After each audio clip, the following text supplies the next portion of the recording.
Hello, folks. Welcome and thank you. As always, we appreciate your time. We're beginning now. You're all on mute. We had almost 500 people register for this session, but we do want to hear from you. We do want your questions. Please put your questions in the QA at any time, and we will have, pardon me, we will have a dedicated QA after Betsey's presentation. So the last part of this, last about half hour, will be dedicated to QA. Betsey is very accomplished economist and a very dedicated teacher. I'm not going to read all of this to you, and this could have been, as you can imagine, could have been a lot longer. We're thrilled to have her as an author at Macmillan. We're thrilled to be working with her because she's really dedicated not only to policy, but to the future of education and higher education. And as you know, it's been a go-to for the media on a number of topics, including most prominently labor, but also other topics. And that's what we're going to talk about today. We're also thrilled to have Morgan Taylor from the University of Georgia here today. She is going to moderate the QA for us. Morgan is a really dedicated instructor. She puts so much time and effort into her classes as we've gotten to know her. It's amazing how much time she dedicates to this. So thrilled to have them both here, thrilled to have you guys here, and I will turn it over to Betsey. You're muted. That never gets old, right? It will always be the case that people forget to unmute themselves, but it does at least keep the keep the background noise better when people mute when they're not talking. I am thrilled that you've all shown up to talk about AI. I think there's just so much going on. I'll share a little bit of how I've been thinking about it, as well as some of the data that I've been looking at. And I hope we can have a robust question and sort of conversation. So do submit those questions in. Let me share my screen. Okay. So I think everyone can now see my screen. Yes, the coming AI revolution, threats and promises.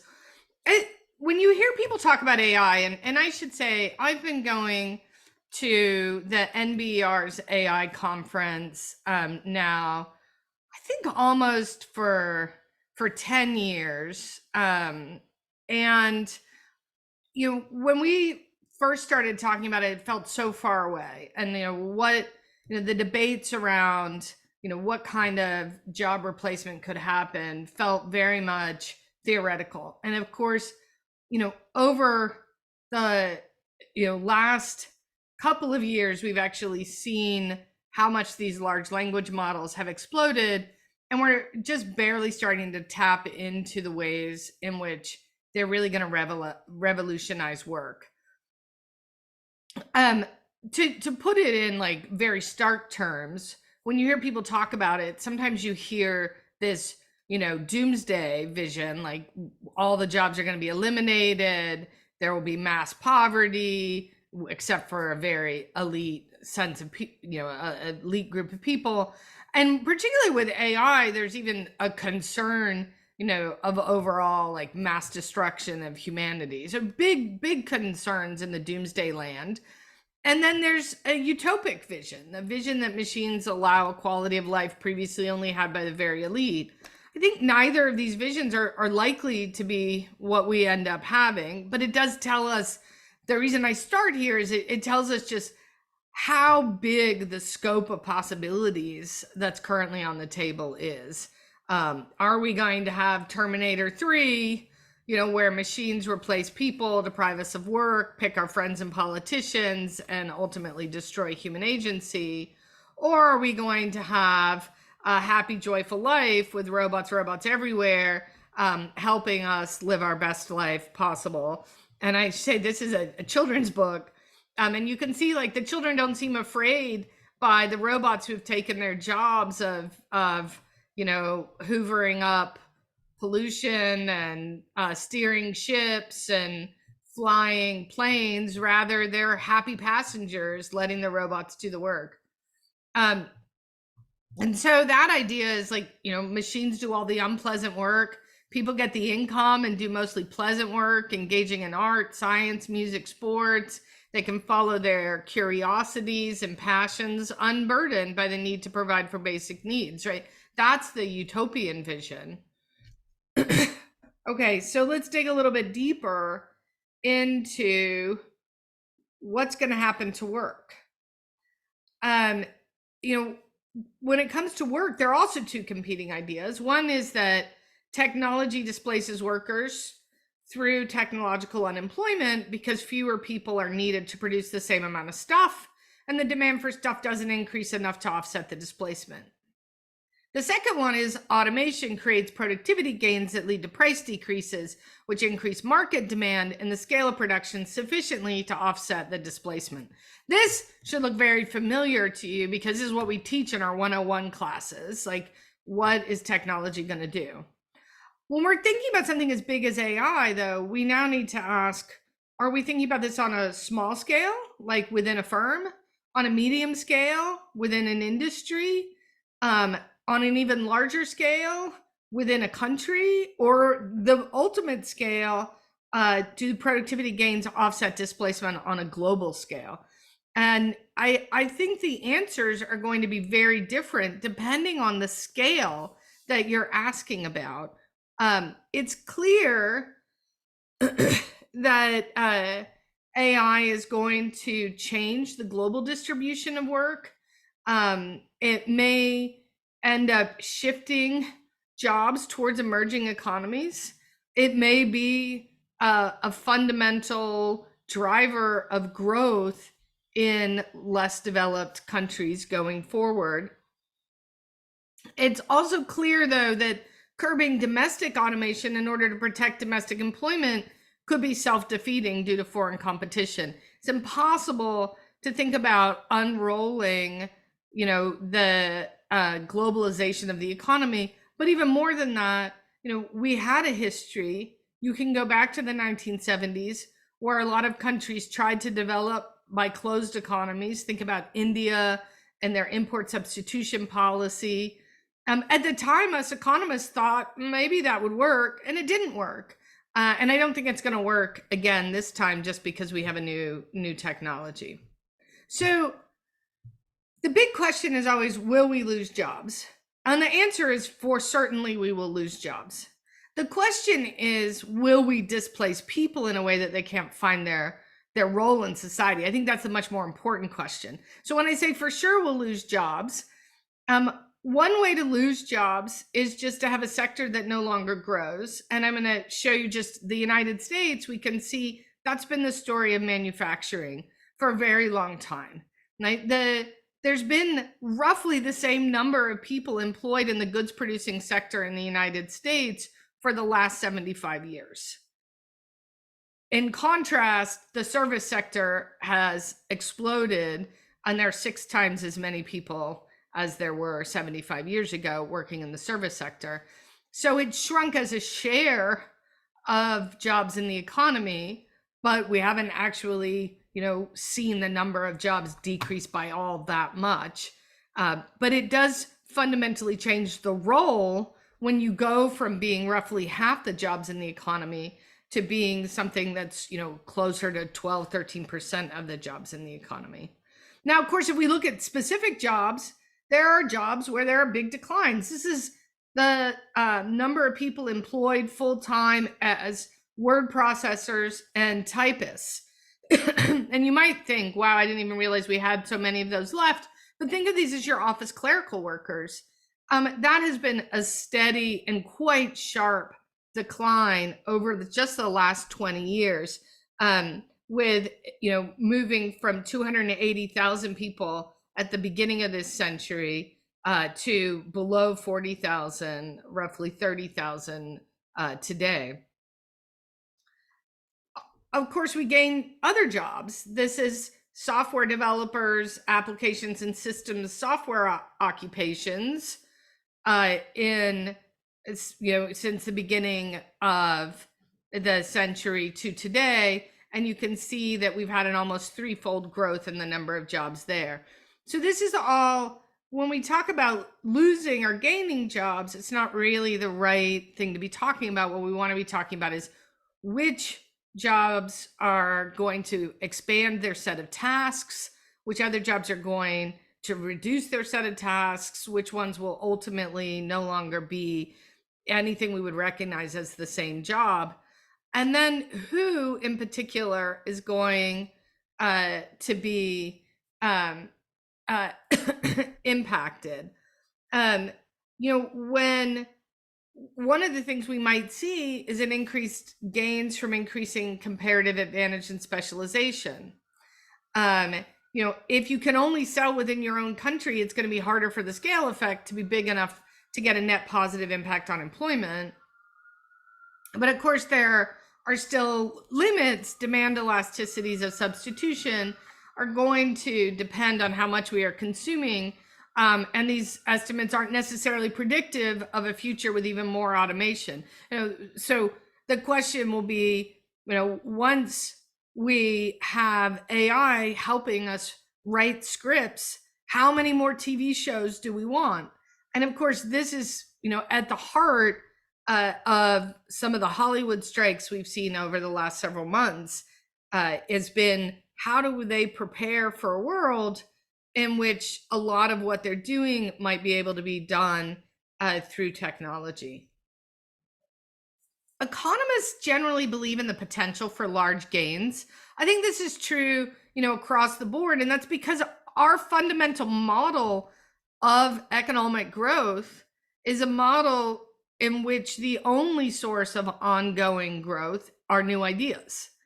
And so when economists are asked, do you believe rising use of robots and artificial intelligence in advanced countries is likely to create benefits large enough that they could be used to compensate those workers who are substantially negatively affected for their lost wages?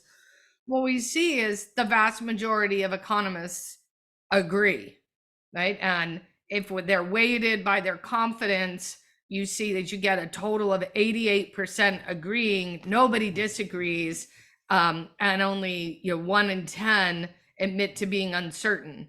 The idea is, of course, these robots and technological advancements will make us richer. The question is, will we do the redistribution the right way? This is, think about our responses to trade, to anything where we think we can see the pie growing bigger, where we say, that's great. The question, and so it could be used to compensate those workers who are substantially negatively affected. Of course, the question society cares a lot about is, will we compensate those workers? Who will those workers be, and what will happen to them if we don't compensate them appropriately?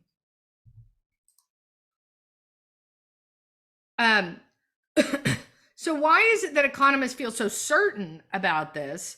Well, we feel really certain because think about our model of the production function.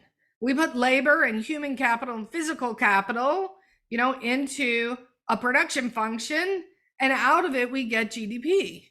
So, in what our technological change is doing is improving, of course, our production function.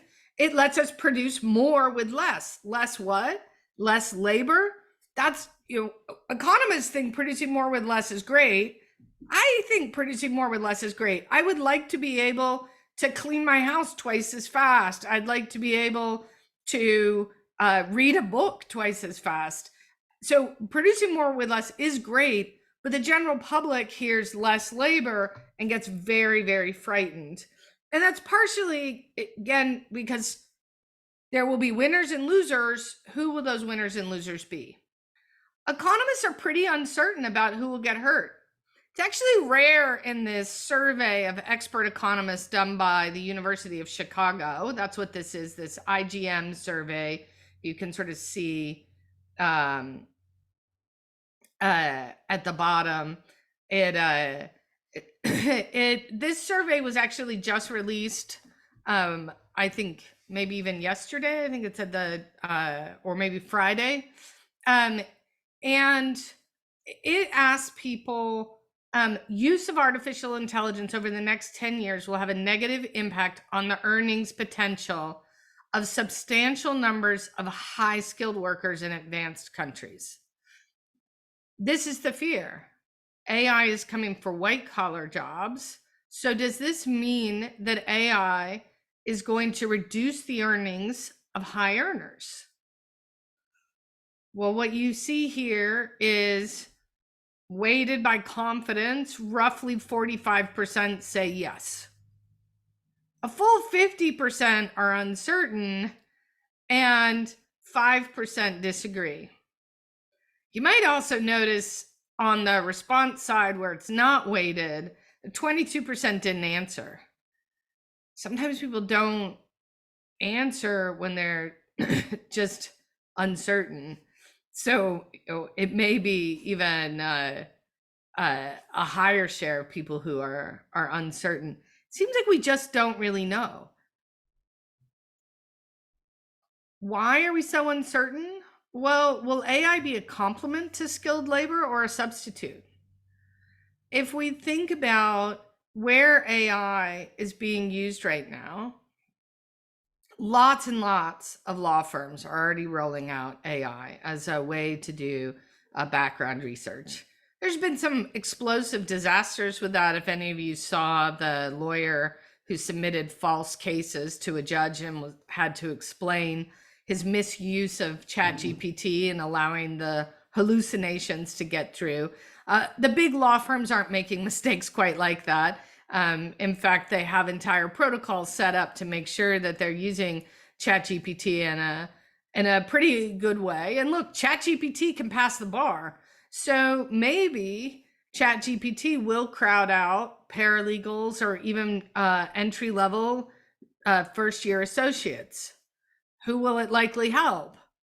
People who are already partners in the law firm or more senior people in the law firm who can now get answers to questions they might have had on their own very easily without the use of a human assistant.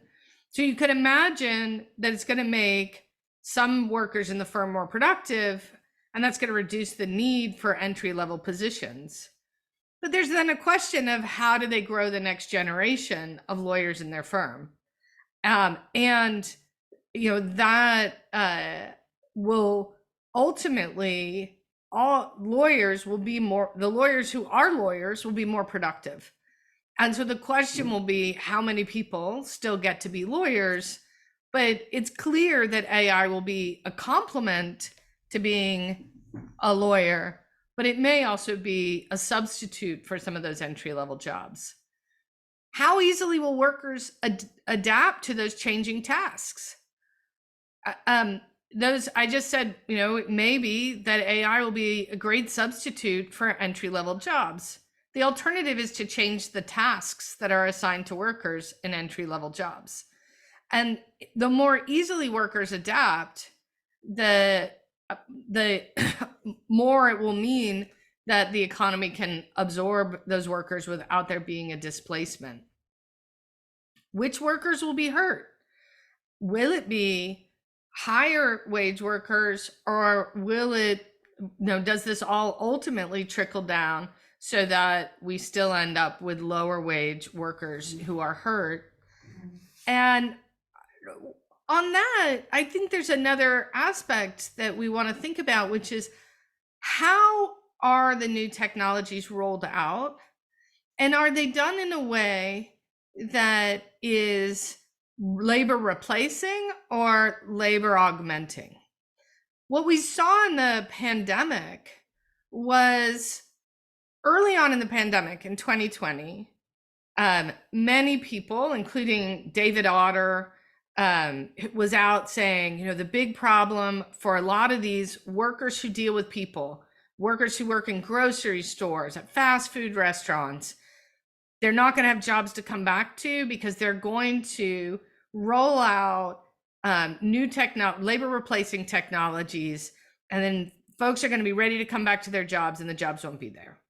And in 2021, when the labor market was so tight and restaurants, fast food restaurants and grocery stores couldn't hire workers fast enough, couldn't find enough workers, and the wages almost doubled at the very bottom of the income distribution, leading to the first compression in the wage gap, with the top rising the bottom rising relative to the top, that I've really seen.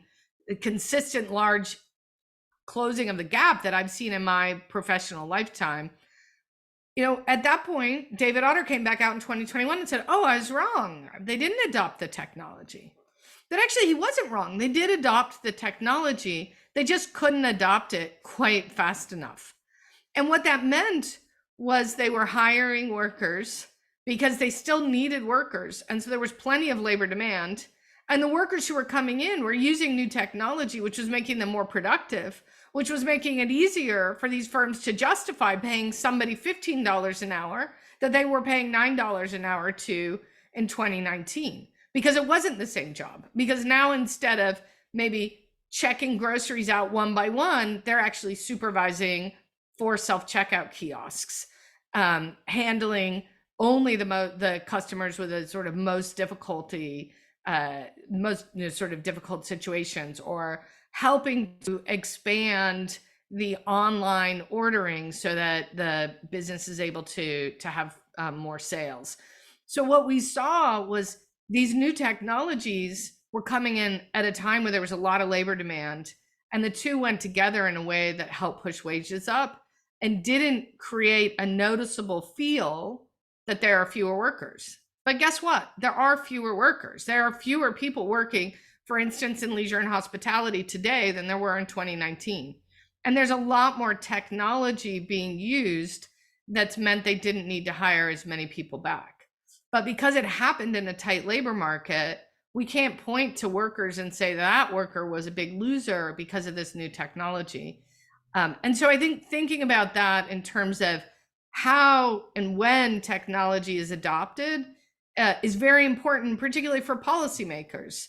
A forward-looking policymaker might be particularly worried right now about entering a very slow labor market or entering a recession, because if that happens at a time where companies are also adopting a lot of technology, you could have people permanently displaced in a way that didn't happen over the last 3 years. I think there's also a broader question about how policymakers will respond. Will we get new training programs? Will we get new regulation? Will we get new income distribution? So answering what's going to happen with AI will have a lot to do with how policymakers, not just in the United States, but around the globe, respond. Another question these economists were asked, just as I said a couple of days ago, is use of artificial intelligence over the next 10 years is likely to have a measurable impact in increasing income inequality. And here again, you see most people are just uncertain. The modal answer is uncertain, but people are more likely to agree that this is going to increase income inequality. Now, what's interesting is that's funny, because aside from being uncertain, most people are also likely to agree that the technology will hurt highly skilled workers. So it really depends on what you mean by income inequality. I think we're likely to see an increase in inequality within groups, which is one of the things that we have seen over time. Is we have seen, people who all do the same job. We can even take the job of economist, and the inequality within economists has gone up over time. That may continue to go up with AI and the new technological developments. What we might see actually go down is the 90-10 gap. And that's what we have seen go down over the last couple of years. Will we continue to see that go down? Maybe. It also depends on whether the labor share continues to go down. So the labor share of income has been going down for the last 20, 25 years. That's reversed a little bit in the last couple of years. But, will AI return large amounts of money to shareholders to people who are investors, with little going to labor. That's what the unions are fighting about right now. That's what the UAW strike's about. That's what the writer's strike is about. That's what the actor's strike is about, is trying to say, wait, how are we going to share the rents here? The writer's strike in particular, they were very explicit about this. And so the actor's strike as well. If you reuse my image, are you going to pay me? If you reuse my words, are you going to pay me? How much are you going to pay me if you want me to start with Chat GPT drafted script and work from there? Does that count as me editing some other human being's work? Or is that just a tool that helps me do my work? These are sort of big philosophical questions, and it's the unions right now that are having the big fight. Ultimately, those questions are going to have to move more broadly into the policy domain. Economists are often very, very optimistic about technological change. And I noted at the beginning that economists are very optimistic about technological change. They believe that the gains are big enough that the losers there could be redistribution such that everybody wins. I always think it's important to remind people that we don't see that every time we have a big technological change. And so this is just from a paper by Robert Allen. It's an economic history paper on Engels' pause, which is the period of time in the early 1800s in which we saw a lot of output growth, but we didn't see any real wage growth. And that's sort of late 1700s, early 1800s.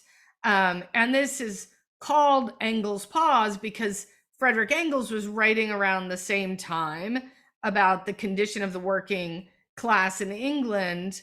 And, he points out that, the most important social issue in England has been the condition of the working classes, who form the vast majority of the English people. What is to become of these propertyless millions who own nothing and consume today what they earned yesterday? The English middle classes prefer to ignore the distresses of the workers, and this is particularly true of the industrialists who grow rich on the misery of the mass of wage earners. So I think there's a lot of concern that AI could lead to an adjustment period like this, where some small group of people profit enormously off of AI, leaving the vast majority of people's living standards largely unchanged. I think that fear is very real in the United States, where for a large number of workers, they've already experienced wage stagnation. And, at the end of the day, we're all so much better off today than we would have been without the Industrial Revolution. But if you look at how long this period of adjustment can be, you see almost 100 years in which output is growing, and you don't really see much going on with wages and how the typical person's income. And 100 years, well, obviously that's more than a lifetime for many people. These are the same kinds of issues, again, that Marx and Engels was writing about. And here is just a quote from Karl Marx, because that I think captures some of the sentiment I hear from my students when they're talking about their fears of AI.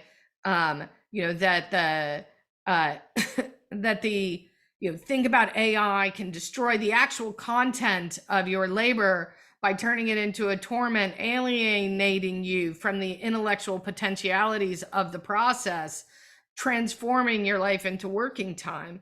So it basically, this fear that you just become part of the machine and are no longer valued for your humanity. Keynes in 1930 pointed out, he actually called this technological unemployment. You might have noticed I used that phrase earlier. He, I think, coins this definition: unemployment due to our discovery of means of economizing the use of labor outrunning the pace at which we can find new uses for labor.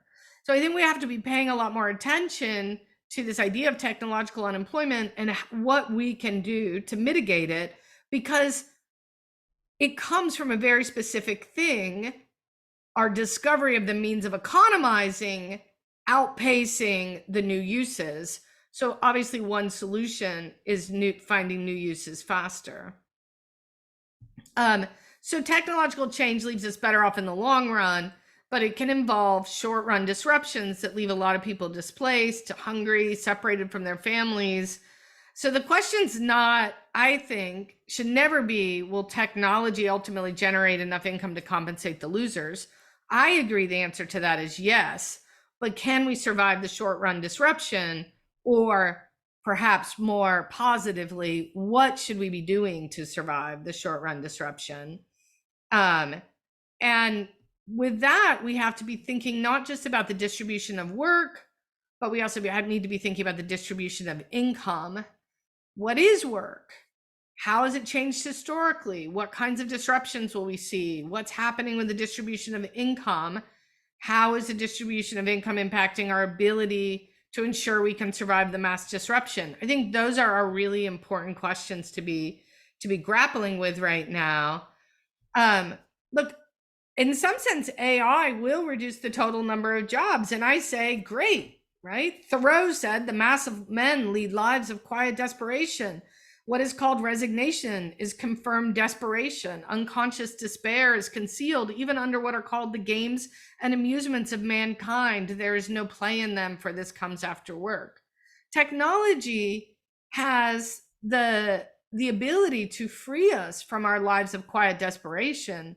The question will be whether we structure them in a way that allows us to do that. It's interesting to me, I will tell you, I was 100% surprised that the UAW started negotiating for a 32-hour work week.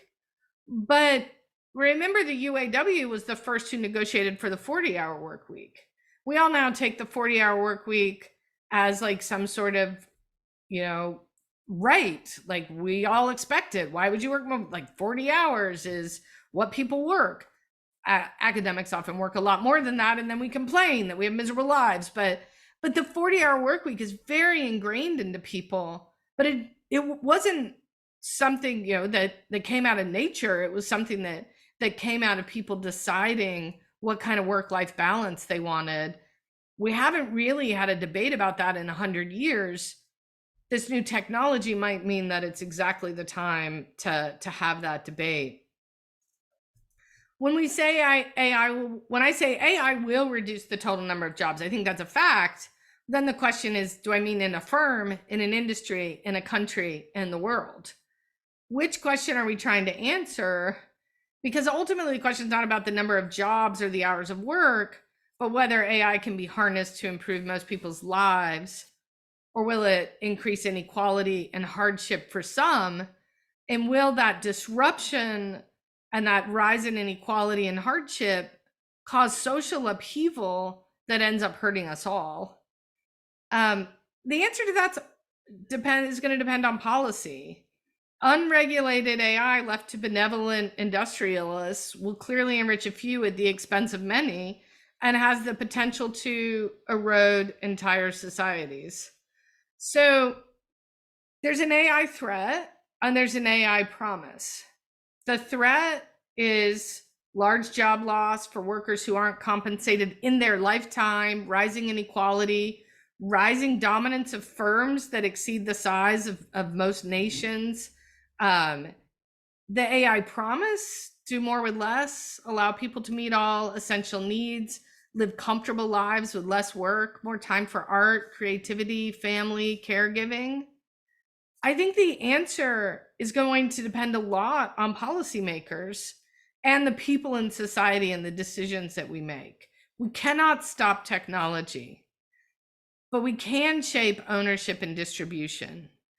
If you look at, the agreement that the Writers Guild got, I haven't seen they haven't released the exact language on AI, but it looks like what they're going to get is minimum staffing levels, which means there's going to be some labor padding, as well as ensuring that AI doesn't get too much credit for the work.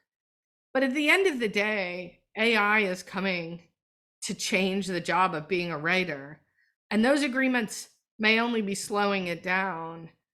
What will really matter is that they learn how to make sure that the workers are able to benefit from AI as much as the studios are able to benefit from AI. There are big questions out there. What does authorship mean? Should we have to disclose if we're getting help from AI?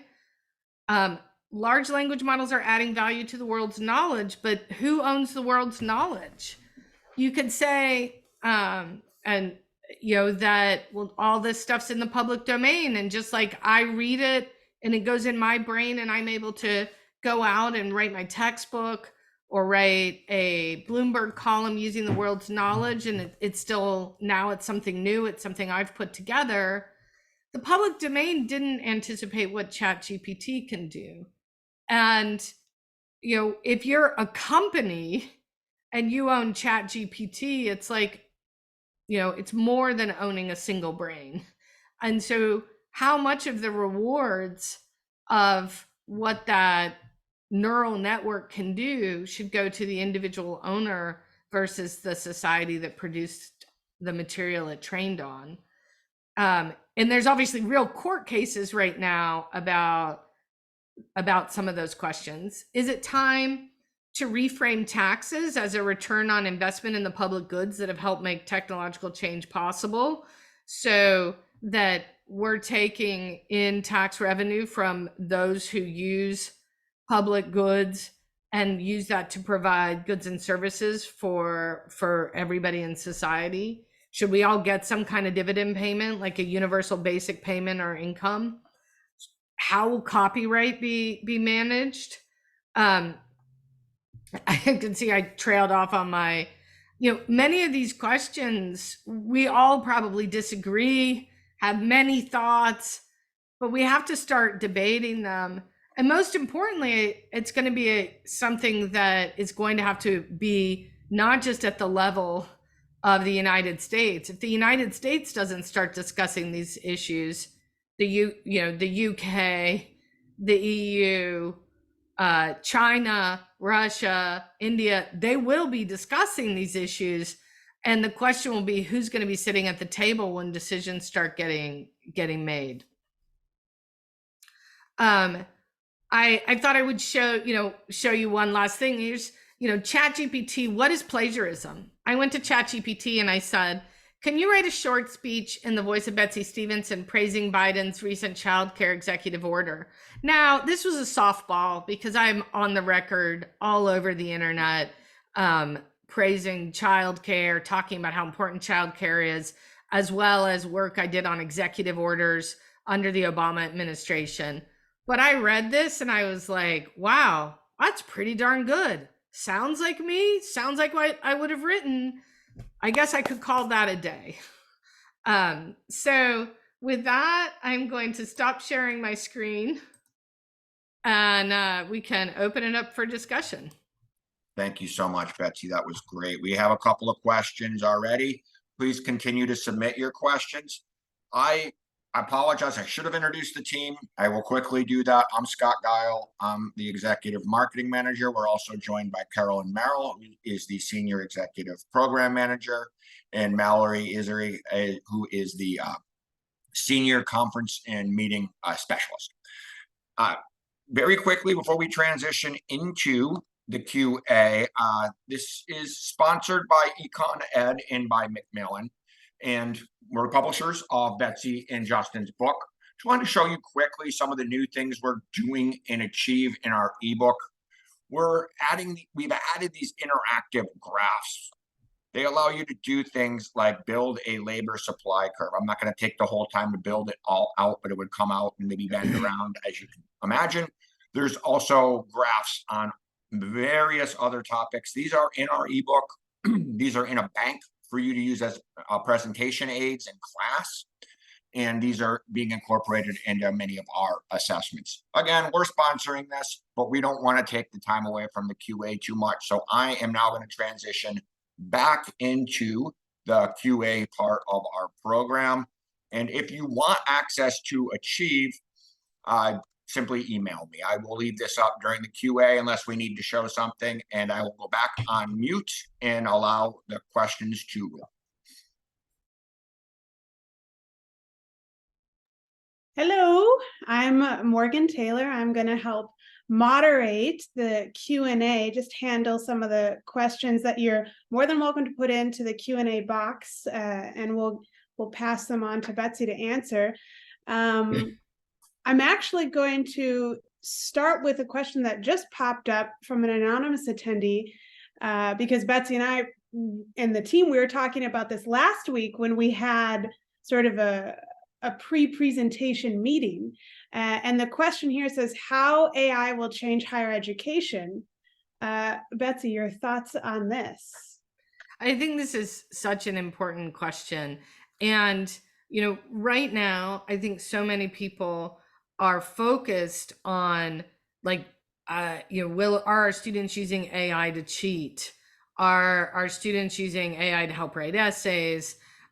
So we're focused on how it's shaping assessment, but I think that's a very, very short run issue. And we need to be expanding how we think to in a much bigger way, because the real question is, what are the skills that our students need to develop in a world in which they are working with AI and other technologies? And, you know, that I don't think we even necessarily know the answer to that yet, but there are certain things that we know AI is really good at. AI is basically a large prediction machine.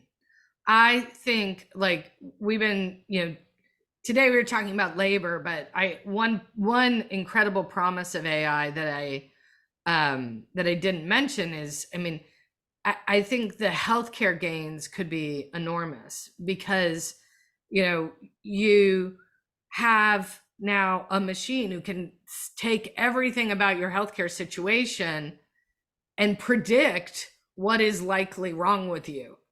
And there was a case that just hit the media a couple weeks ago about a mom who'd been taking her kid to doctor after doctor, specialist after specialist. Nobody could figure out what was wrong with this kid. And the problem with going to specialist after specialist is, you know, it was like having 10 vision impaired people trying to describe an elephant, and one was looking at feeling the nose, and one was feeling an ear, and one was feeling a leg, and they couldn't put it together. But when she fed in what all the specialists had found into ChatGPT got the diagnosis right off the bat. and that is, you know, the same way, like, if you took all those vision impaired people's descriptions and you put it all into ChatGPT would say that's going to be an elephant. And so what does that mean? That means that anything where prediction is valuable, we're not going to need humans to do the predicting, but we're going to need humans to learn how to work with those kind of prediction algorithms. And they're also going to need to think about how mistakes can happen. They're going to need to be there to shepherd it. And I think the thing that these machines can, so that's what they can do, that's great. But being big prediction machines means they have no creativity, right? So the reason the Hollywood strikers are so worried is because so much of Hollywood, so much of television is a formulaic script, right? Think Hallmark movie. And so if you got a formulaic script where you're just recycling what's been done before, ChatGPT can do it. But if you think what you want is insight that's unique to the moment and the human condition, then that insight that's unique to the moment can't come from ChatGPT. And so just that description right there starts to tell you we probably need to start shaping a little bit differently the ways in which we both teach and assess students. So I think that's one answer about higher ed. I think another answer about higher ed is I think that there will be, look, the question I didn't show was, there was another question in that that Chicago survey, which was, do you think this will be bad for higher ed? And that was the modal answer was also uncertain. So I'm not going to pretend to have an answer here. The modal answer is nobody knows what's going to happen to higher ed. And I think that that's probably right. Although what I will say is that it's not going to help us if the machines get smarter and the people get dumber. And so therefore, I think the people have to keep getting smarter. Whether higher ed will look the way it looks today, I think is highly, highly uncertain, perhaps even unlikely. But will people need to continue to be educated so that we're building human intellectual capacity? I think absolutely. Actually, going off that on a note, because you had brought up healthcare and the uses that they can use to predict and diagnose. There was an article I was reading. Let me just quick share the screen so you can actually see what it is.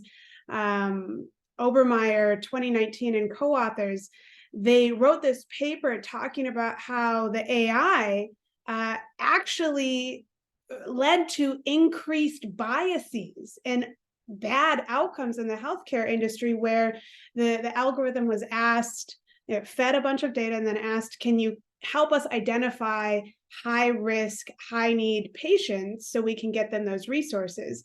And it correlated high need with people who were rich and people low need with people who are poor, because of a poor proxy choice used in the algorithm setup, where they said, oh, we'll just talk about expenditure as being high need or low need, which, and so I think Betsey, your larger point, where it's like, we want to teach our students how to be aware of what's going into the model. One, how to set up the model, what's going into the model, what are the potential biases, that sort of creative thinking. Yeah, absolutely. I was just going to say, like, there's been just a lot of research on the potential for algorithms to be biased. Now, all of that bias actually comes from human bias, because they're just being trained on people. So if people are biased, the algorithm will be biased. So it's never going, there's not, that's, I guess the really important thing is that, at least right now, it's not that smart. What it's doing is it's able to take in everything that it gets trained on and then predict what's most likely.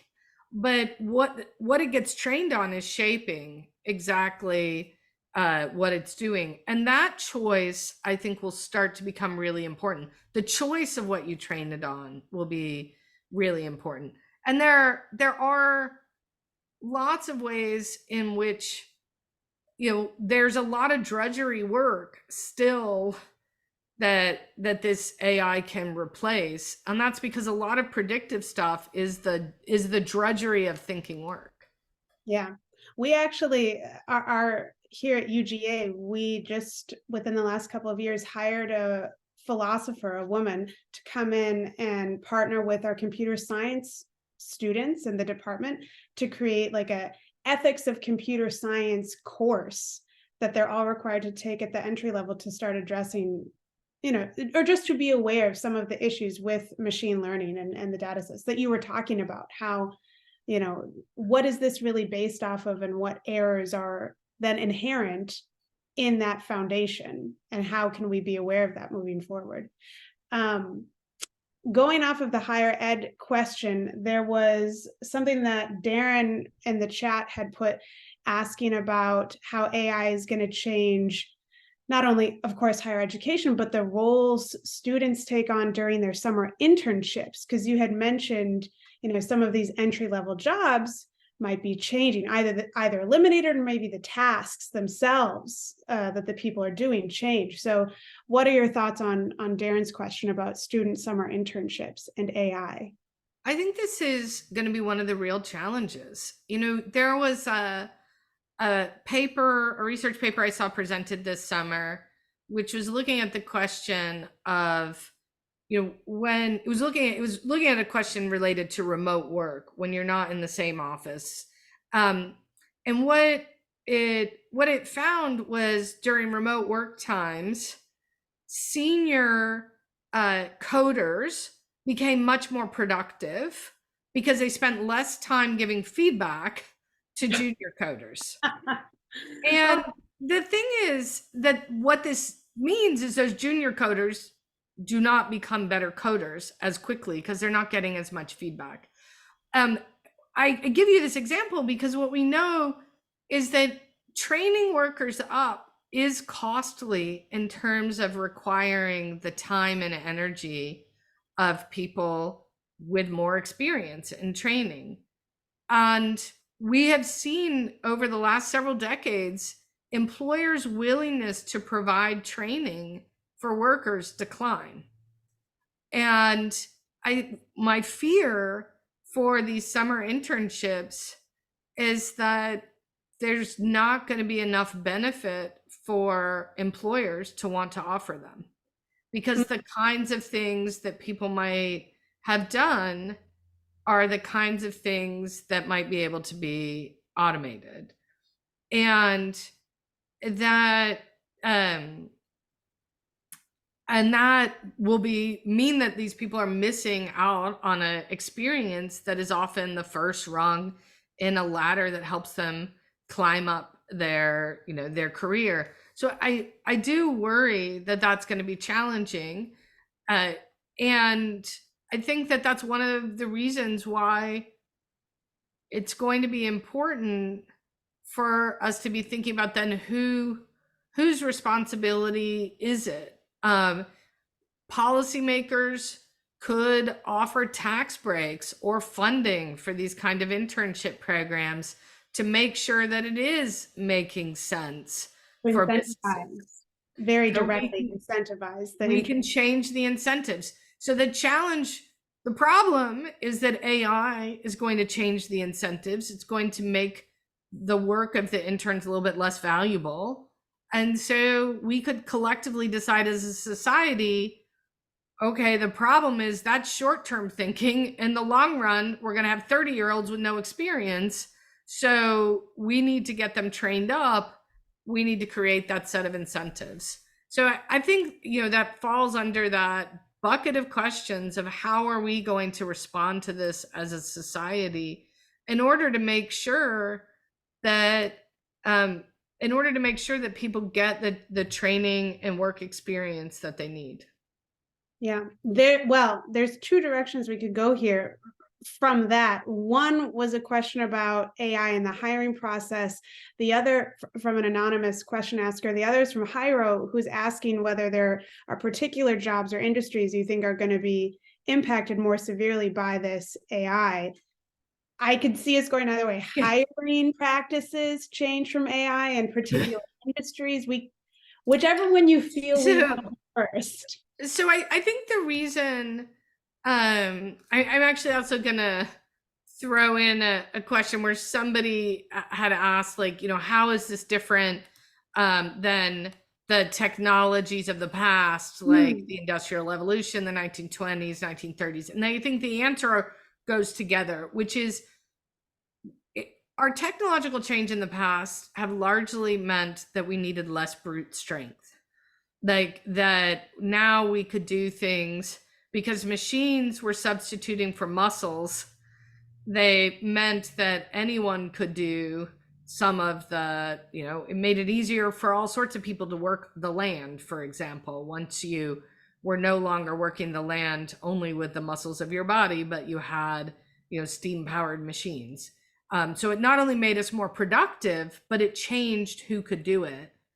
The thing that's very different about AI is it's really the first technology that instead of substituting for something physical, even think about typing was a physical thing where you were, it's about moving your hand. Yeah. What this is really doing is replacing thinking.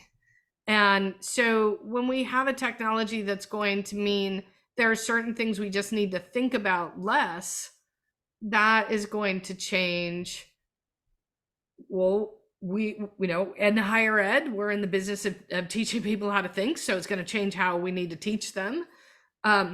It's going to change what kind of jobs go away. I think there's a lot of fear that sort of white collar, middle class jobs are going to disappear. One example is sales jobs are way down. Right? It used to be that there's a lot of time spent with individuals trying to sell other people things. And that is a lot more of that process is automated, and there are fewer people in that job today than there were 20 years ago, a lot fewer. So I think when we're looking at these kind of white collar jobs, we've even 10, 15 years ago, we were talking about community college programs that taught people insurance codes. So how do you file for insurance, right? If I go to insurance because my back hurts, you got to know my sickness code, the treatment code. There's a lot of codes. And so literally people go and just learn all the codes. And probably people don't need to learn the codes anymore. All right. So that's one example of something that arose very quickly and is probably going to go away just as quickly. When you think about how AI is used in hiring, what that is all about is it's going to change the job of being an HR person. So an HR person used to review each resume by hand, decide who should be, considered and who shouldn't. We already know that there are now machines that go through, and this has been going on for a while, and sort people based on certain characteristics. So they're looking for certain things. And this has actually been one of the challenges in people getting jobs if they don't have a traditional looking CV. So you might be pretty good for this job, but the typical person in that job has a 4-year degree and you don't. Mm-hmm. Well, what just happened is the machine weeded you out. Nobody even considered you. I'll tell you a funny example of that. A lot of employers weeded out anybody who'd ever been unemployed or had been unemployed for 6 months or more. When I will never forget talking to a bunch of employers in early 2021 who were like, we can't find workers.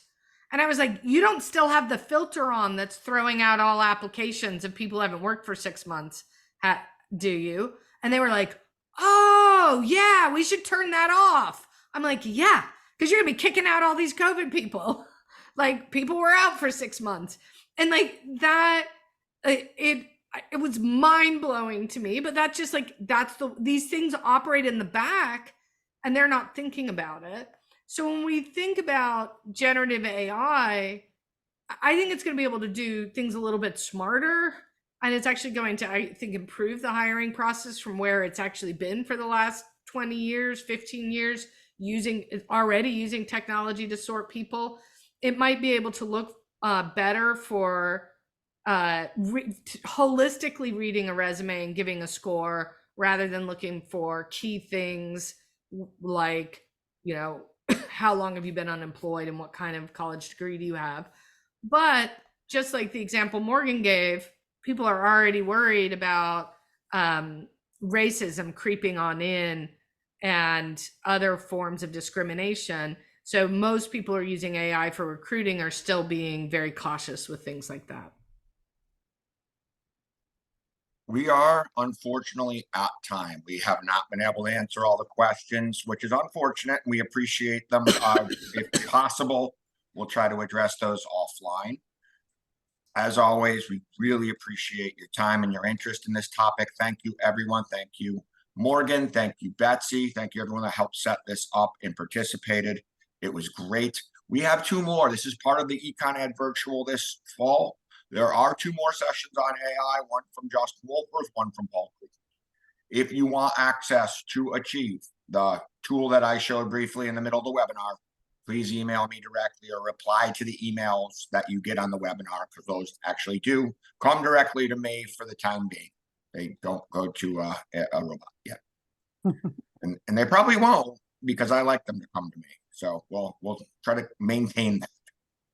Thanks again, folks, and we hope to see you at a future event. Have a great rest of your week. Thank you very much. Bye, everyone.